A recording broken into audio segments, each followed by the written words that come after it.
Good morning. I am Rachel Humphrey with DEI Advisors, and I am delighted to invite to the show today Lisa Checchio. Lisa, welcome. Hi, Rachel. How are you? Doing well. We are going to spend about 30 minutes together today, talk a little bit about your path to leadership and some of the insights that you've learned along the way. One of the things that I like to share is how I select leaders that I like to sit down and spend a few minutes with. And one of the things that I have always been an admirer of yours about is how you always come across so poised. I know that you are pulled in so many directions at all times. Yet when we are at conferences, when we are on calls, I am incredibly impressed how, at least externally, publicly, you come across so very well put together. And it's something I admire a lot about you. And I have tried to emulate in my own career as well. So thank you for that aspect. I'm sure it's impacted other people in the same way that it has impacted me. You're too kind, Rachel. What you can't see is the feet always moving underneath, and the the mind always spinning on did I pack the right things for my kids' meal, and am I in the right meeting? But I appreciate that very much. Absolutely. One of the things that I love about the hospitality industry is how different each of our journeys to leadership has been, and I think it really serves a great lesson to show people that you don't have to take a traditional path, or there isn't only one way to get from point A to point B. So tell us a little bit about your journey to leadership, your path, and how you got to where you are today. Sure, I'd be happy to. I mean, I think I started probably the furthest away from hospitality when I first started out. I was pre-med. And I was always going to be pre-med growing up. That was always going to be my path, was to be a doctor. And when I started at the George Washington University, which is where I went to school at GW, I started in a pre-med program, and I finished that first year and realized that being a doctor was my father's path and my father's passion, not mine. And the hardest conversation I ever had with him was that freshman summer, after having the same initials as him and being named for him after birth and going my whole life up until that point, going to be a doctor, and then telling him that I didn't think it was for me. And, in that moment of, I find that to be like the first critical conversation I ever had of telling someone that wasn't going to be the way we thought it was. And his comment to me was exactly right for the moment, which was, I completely understand.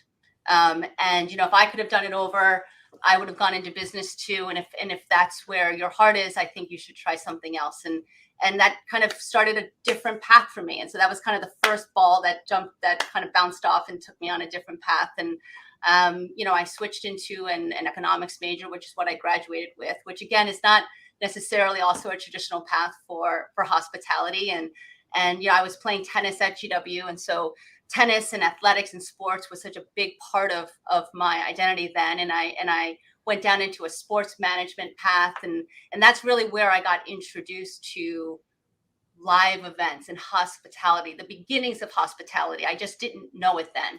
I started working in professional tennis after I graduated in event management. And then from there is where I was introduced to a new startup in the airline space named JetBlue, which of course now is one of the, a very well-known brand in the world and one of the largest airlines in the US. But at the time, in those early days, it was just a startup. And that's really what led me into travel.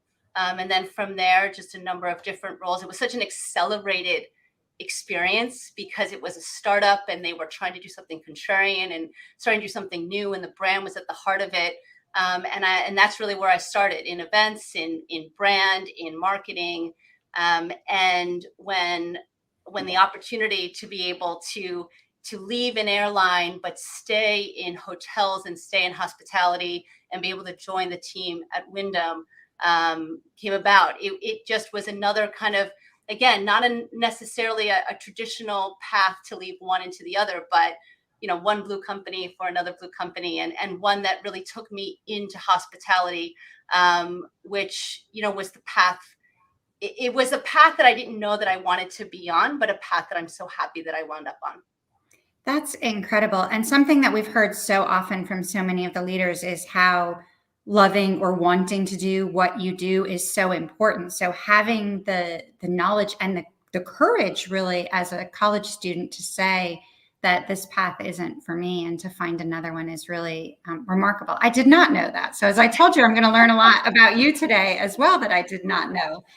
One of the things we hear a lot about today is the importance of mentors and champions. And I know that you feel strongly both in those who have mentored and championed you, and also in being able to return that to others. Talk a little bit about the impact of mentors and champions in your career and how you see yourself playing that role at this stage of your career. I do. I feel very strongly about it. I think that, your individual career and the path that it takes on is so much a part of you, right? The decisions you make, your passions, your love, as you were just saying, what energizes you, what makes you want to go to work every day. But I do truly believe that my career and the opportunities that have been afforded me have been shaped by hidden sponsors along the way, who have helped in those side conversations or in the rooms that I was not in, to help me to be a part of projects, or to potentially step into a new role, or to be considered. Nothing is given, but I think just being given the opportunity to try, to prove yourself, to work on something, to take on more, to lead teams, to lead people. I think all of those decisions, I do believe, that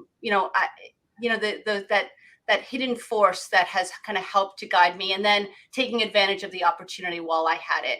And I think that it really does lead me to want to pay that forward for other people. I think there are, I love when people knock on my door and say, do you have a minute? When they take they kind of self-empower themselves to come in and ask for mentorship, ask for advice, ask for, what do you think about this, if this would be my next step in the path of my career. And those I welcome anytime I can get them. But at the same time, it's thinking about that same person who may not be ready to come forth and ask for the mentorship. As a leader, paying attention to those who might need some sponsorship, and giving people the opportunity to really prove themselves and to grow in their careers. Well, you just said three things in one nugget of wisdom that I wanted to touch on. One is that oftentimes you can have champions that you don't even know are championing for you. And I think that that's both so great to remember, but also shows that if you show up and you work hard and you do things, that others are going to notice that. The second is just the other day, actually, I was talking to someone and I used the phrase, so-and-so gave me the chance or the opportunity to do something. And he actually corrected me and he said, I didn't give you anything. And I've heard you say that in other environments. I recognized something that you had, and I wanted to develop and promote that, but I didn't give you opportunities. And so the fact that you just worded it how you did, I love hearing that, because I think as women, sometimes we do use that phrase, and even the vocabulary can become self-fulfilling. And then the last thing you said is about people knocking on your door and saying, do you have a second? One of the things I really love about this industry is I never hear people say no to that. I never hear people say, I picked up the phone and I called someone, or I reached out on LinkedIn because I saw Lisa speak at a conference and I wanted to ask her a question. And so while I might be terrified to reach out to people I don't know, I think encouraging others to be willing to, whether it's someone you do or don't know, seek out that advice is such a great lesson to learn. Along the same lines as mentors and champions is having support systems. And there's been a lot of talk recently about women having a personal board of directors that is comprised of a wide cross-section of people. Talk about your personal support system, the types of things maybe that you rely on your support system for, and how do you identify the people that you want to bring onto that personal board of directors? Rachel, I'm so glad that we're talking about this, because I get this question asked all the time. I have 3 young children, as you know, 3 boys, my wolf pack, as well as a very heavy travel schedule, as well as the responsibilities here, and then my interests outside of my day-to-day work in some of the philanthropic efforts that my family and I are part of, that are very important to me to make time. But in order to be able to have all of that be a part of my life, there is a constant community that surrounds me, and they also are the community that I rely on for perspective. I think sometimes people find themselves in echo chambers where there might be people around them who are telling them either what they want to hear or, are, kind of in positions within the workplace where they feel like they have to do that. And I think it's really, really important to have people around you that are with you for you. That remind you of who you are as a person, what you care about in your life, why you have the career that you have, why you work the way you do, why your role in the community, your role in your family. And I think that helps to ground me on a daily basis. My kids will joke that, the M in my title is for mom. They don't really care how busy I am, or that I'm traveling or not. They care that I'm there to go to their soccer games or to, find lost sneakers all over the house, right? I mean, they are, and that really helps me. It was critical for me during COVID. It just helped me to kind of keep, even on those really, really difficult days that we all went through, particularly, I mean, I know you've talked a lot about that even in these interviews about kind of what we all went through as an industry, but just having that perspective on a daily basis, I think helps to ground. And then I think professionally, there are people in my daily professional life that keep me in check. I constantly am asking their opinions. I trust them, to the end. And I know that their advice back to me is going to make me more successful. And those are the same people that I actually, some of the tough conversations that I need to have, sometimes I'll even have those conversations first with those people to make sure that I've thought through what the reaction would be, the tone that I'm using, is it coming off the way that I intend it to be? And it helps me actually to adjust it in real time prior to, it's almost like preparing for a presentation. But even more important, because a lot of those conversations are being had with personal interactions. And so I can't stress it enough that having those people in part of your life, we cannot do it alone. And I think those that have learned that are really the most successful. I think that's incredible and leads into, something else that's so important to both of us is the role that we play as mom or household manager or whatever it is. And you mentioned having a very demanding travel schedule, a very demanding job leading during the pandemic. What advice do you have for people who are trying to figure it out, who don't think that they're able to figure it out? What are some of the maybe ways that you've evolved or pivoted or reflected over time to adjust how you manage the balance between work and non-work life? For me, it's presence more than balance, Rachel. I think when I try to balance a day, I'm always out of whack. It's impossible really to try to do the balancing that many leaders do, many women leaders do, many women leaders with families do, or just broader responsibilities. So I've really been practicing this philosophy and this concept of being present where I am. Right now you and I are together. This is time that I want to ensure that is valuable for you, valuable for me, and we've made this choice to spend our time together. And it's the same thing, when I'm at an event or I'm presenting, I am there. If I'm at work, I am here 100%. In every meeting through the day, I look at the day ahead and I think about where my time will be spent. I ensure that is the way that I want to give my time in that day. And if I've chosen to give my time in that day, then I'm going to give 100% of myself and that presence in that time. And then the same can be said, of course, on the personal side as well. But I find that it helps me to not think about all the places I'm not. It helps me to not think about tomorrow or next week. It helps me to stay in the moment and to give myself in the moment. I love that so much. And as part of that, one of the things I have talked a lot about over the last year is redefining the way that I take care of myself, putting myself into the equation, not first. So great about that. I know. You've given me so much good advice. Yeah, and it's not me alone. It's certainly not me as a priority. It is just me also. And I think that is something where I probably lost sight of along the way in trying to manage being present at home, being present at work, doing all of these other things.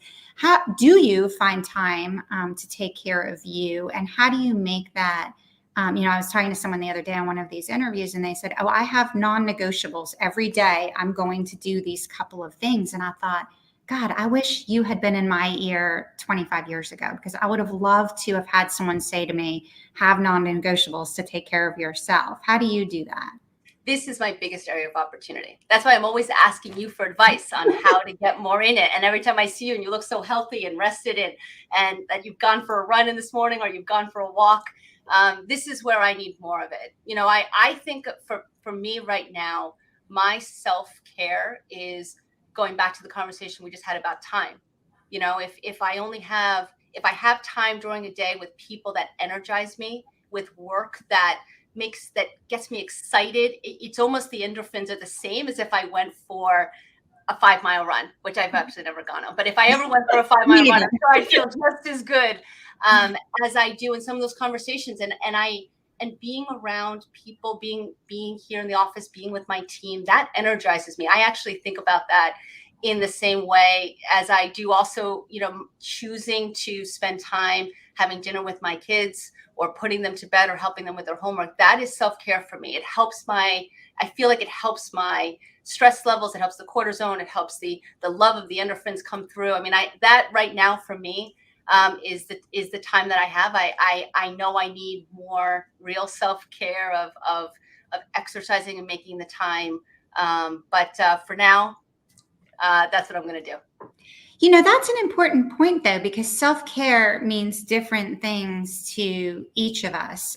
You said that you've seen me coming back from a run. That would be maybe twice a year. So you caught me on a day where I was like, both those times. You've got to be doing something. But I think you're right, because I have defined it much more broadly. It might be going for a walk with friends and just having that camaraderie or that support system out for a walk. It might be getting fresh air. I mean, I've said this before. I would go from house to office to house and never see the light of day. Yeah. It can take so many different forms. It can be sleep, hydration, whatever it is. It isn't always going to be exercise, but finding whatever it is that helps fill your lantern, as I like to say, I love to that. give you light. So I think that that's great advice. I want to talk a little bit about advocating for ourselves. I know that this is one of my greatest areas of opportunity, and that some do it very, very well. But there is certainly a generalization that women don't do well advocating for ourselves. What would you tell people listening if they are struggling to find their voice or really be heard in a way that they want to be heard, or to advocate for what they want? I think a lot about this one, Rachel, because this is not something I always have done. Even as I think back to very early in my career, there were always times where I felt maybe I couldn't show my whole self, or, I would just keep my head down and just work, and hope that people would see it. And hope that if I did the right thing and I was consistent and I was where I needed to be, that would just come it would just come. And I found that, I now subscribe to the concept of BYOC, of bring your own chair. There's so, right. That saying of, how do you get into the room? What's it like to be in the room? There have actually been times where I've walked into rooms and there hasn't been a chair for me, and I have physically gone and gotten a chair and come back. But I think this concept of BYOC works even not in just a kind of as a philosophy. Just ask. The worst thing that can happen is that the answer is not right now, or ask me again, or here's why, and then ask again.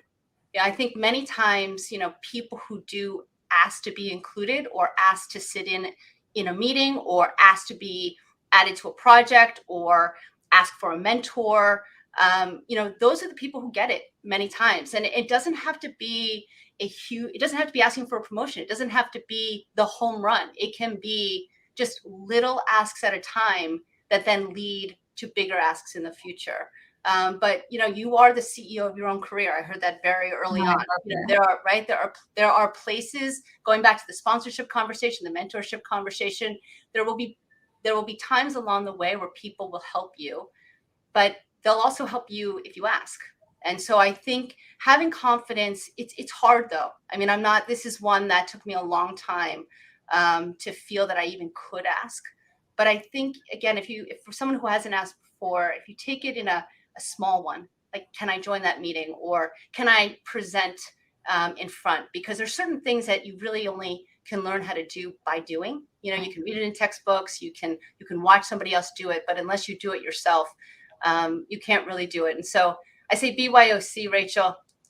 You know, I've seen it. You do it all the time. And I think even having the platform that you've created to empower other women to just allow the conversations to happen, that's part of it. That's part of it too. And I applaud you for the Alliance and everything you're doing there too, because, you know, just giving a forum for people to bring their own chairs and to be together and figure out how we can do more as an industry when it comes to diversity and inclusion and equity programs is because of you.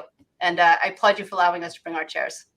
I appreciate that. I am so grateful that your chair is part of the Alliance and that you are both offering insights, not just to the Alliance in general, but to me when I ask for your leadership guidance. What would you tell people, though, who the voice in their head that's the loudest is their own and it is not helping them? How can they help, or at least start to overcome some of that negative self-talk? I know you talked about support systems and the importance of mentors and champions. Are there other strategies that you recommend to people when their own voice is one of their biggest obstacles? Yeah, I mean, this is, again, I think one of the hardest things that we can be is ourselves. I think particularly in, you know, potentially corporate environments where we're constantly looking at other people and maybe wondering, have I done enough? To your point, those voices in your head start to creep in. Am I good enough? Am I smart enough? Do I belong here? And you know, you can't measure yourself using somebody else's measuring stick. You know, your goals, what you want, Rachel, what you've done in your career are your own. Mine are my own. You know, my peers are their own. My teams are their own. And I think, you know, knowing you, and you only know yourself in terms of what you put into any given day.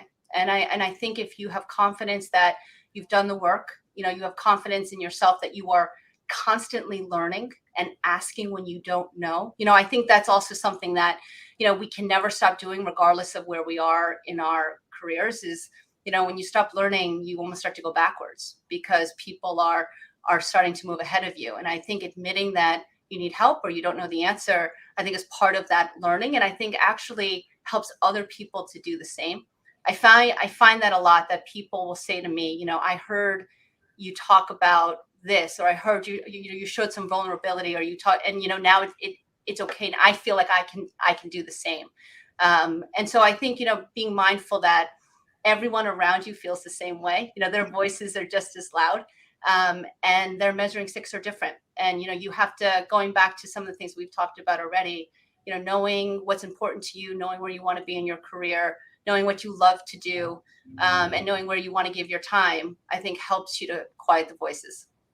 I love that, only measuring according to your own stick. I mean, I think that's so important too, because I'm a big believer in sliding doors. I think that opportunities are going to come and you've got to be willing to take chances or be open to them and not have this very direct route. But as you continue to grow, as you continue to learn, curiosity is another word that so many of the advisors have shared, that's what allows you to overcome some of that negativity, is seeing the progress you're making by doing. So that's fantastic. You know, I started off our conversation talking about you and how I see you publicly. And you mentioned leading during the pandemic, which obviously for all of us was a first. It was terrifying in every way, learning from each other, relying on each other. You have so many constituents. You've got your teams, your customers, your owners, your family. And yet, to be successful during the pandemic, we each leaned into character traits that we already had that helped us be successful then. What are some of your character traits, or what did you lean into about yourself that helped you be a successful leader during times of incredible uncertainty?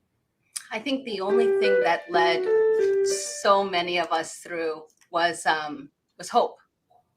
You know, what I love about our industry and everyone who works in it are that it's full of optimists.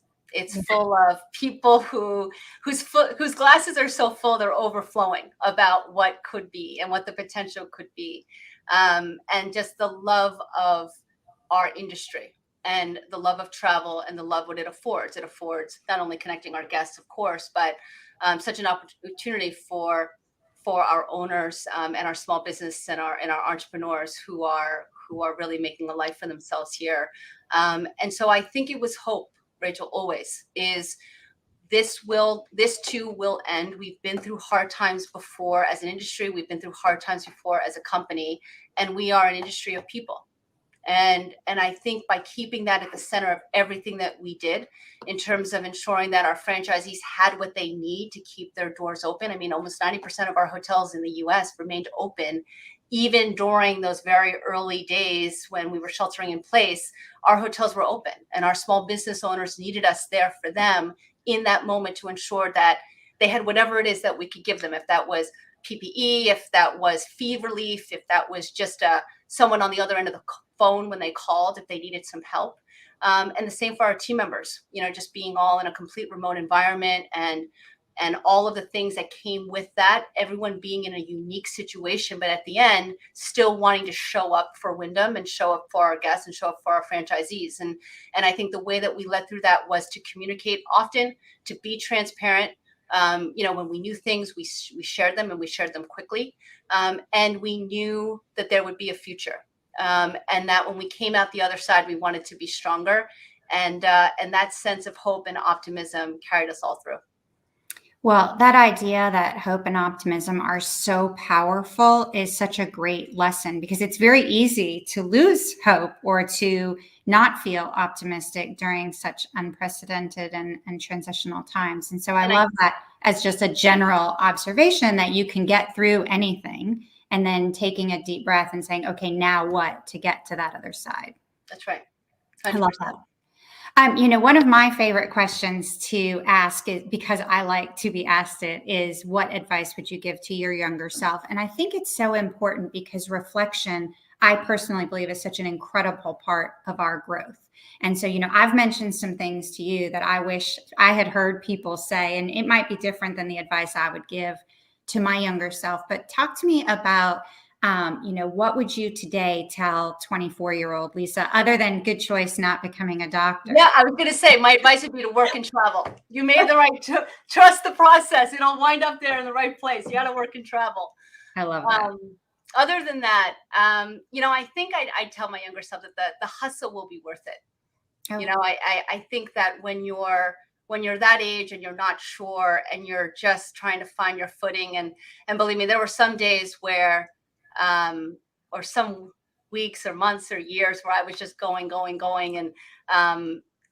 And you're hopeful that the work will lead to the right path, but sometimes you're just in the barrel going over Niagara Falls and you don't even know it. And you're like getting carried away by it, and the time is passing, and it will be worth it. I think when you really, to what we've talked about, when you really love the work that you're doing and you find yourself, I think the other advice is to find yourself in a place where the people you surround yourself with share your values. The work you're doing energizes you and makes you want to be better, and makes you want to learn more, and makes you want to do more. That is the best scenario that you can be in. When I look back on my 20-year-old self, there's no way I would have thought that I would be sitting here today speaking to you. But, the path does happen when you follow your passions and you follow your values and you prioritize the things that are most important to you. And then you get to talk to Rachel Humphreys here on a Tuesday morning. It would all be worth it. It's incredible, Lisa, too, because even as you were telling your younger self, you were becoming more passionate in your plea to your younger self. And I love to see that.